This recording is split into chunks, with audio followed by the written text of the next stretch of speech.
अन्नपूर्णे सदा पूर्णे शंकर प्राणवल्लभे ज्ञानवैराग्यसिद्ध्यर्थं भिक्षां देहि च पार्वती।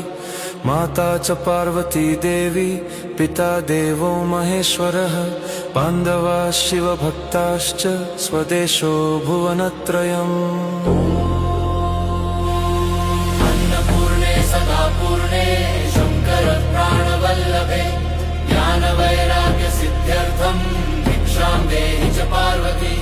माता च पार्वती देवी पिता देवो महेश्वरः बान्धवाः शिवभक्ताश्च स्वदेशो भुवनत्रयम्। अन्नपूर्णे सदा पूर्णे शंकर प्राणवल्लभे ज्ञानवैराग्यसिद्ध्यर्थं भिक्षां देहि च पार्वती। माता च पार्वती देवी